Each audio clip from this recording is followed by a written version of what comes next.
Hi friends, ഇന്ന് നമുക്ക് സിമ്പിളായിട്ട് പെട്ടെന്ന് തന്നെ വീട്ടിലുണ്ടാക്കാൻ പറ്റിയ ഒരു മസാല കുറുമ ഉണ്ടാക്കുന്നത് എങ്ങനെ നോക്കാം. നമ്മൾ കുക്കറിലാണ് ഉണ്ടാക്കുന്നത്. ഇതിലേക്ക് എണ്ണ ഒഴിച്ച് കടുക് പൊട്ടിക്കുക.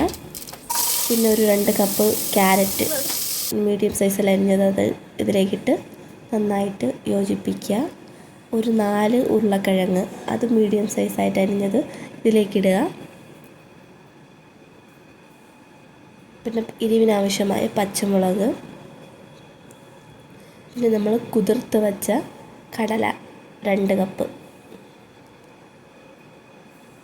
ഇതൊട്ട് നന്നായിട്ട് മിക്സ് ചെയ്യുക.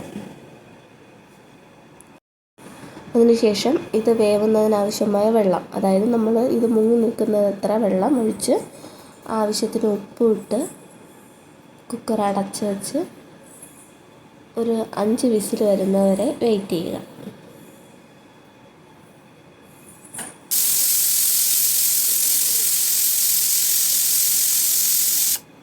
ശേഷം ആവിയെല്ലാം പോയതിന് ശേഷം നമ്മളിത് തുറന്ന് നോക്കുമ്പോൾ ഈ ഉരുളക്കിഴങ്ങെല്ലാം നമ്മൾ വലുതായി അരിഞ്ഞ ഉരുളക്കിഴങ്ങെല്ലാം ഉടച്ചെടുക്കുക. അതേപോലെ ഒരു തവി കൊണ്ട്. ശേഷം ആവശ്യത്തിന് മഞ്ഞൾപ്പൊടി, പിന്നെ മുളക് പൊടി, മല്ലിപ്പൊടി, ഗരം മസാല, ഇതൊരു 3 കൂടി മിക്സ് ചെയ്ത പൊടി, പിന്നെ ലേശം ചൂടുവെള്ളവും കൂടി ഒഴിച്ച് മിക്സ് ചെയ്ത് ഒന്ന് തിളപ്പിച്ചെടുക്കുക. പിന്നെ കുറച്ച് കറിവേപ്പില. അപ്പോൾ നമ്മുടെ സ്വാദിഷ്ടമായ മസാലക്കുറുമ റെഡി ആയിട്ടുണ്ട്. ഈ സിമ്പിൾ റെസിപ്പി ഇഷ്ടപ്പെട്ടുവെങ്കിൽ എല്ലാവരും ഒന്ന് വീട്ടിൽ ട്രൈ ചെയ്ത് നോക്കുക. ഈ റെസിപ്പി ഇഷ്ടപ്പെട്ടെങ്കിൽ ഒന്ന് ലൈക്കും ഷെയറും ചെയ്ത് എൻ്റെ യൂട്യൂബ് ചാനൽ സപ്പോർട്ട് ചെയ്യുക. താങ്ക്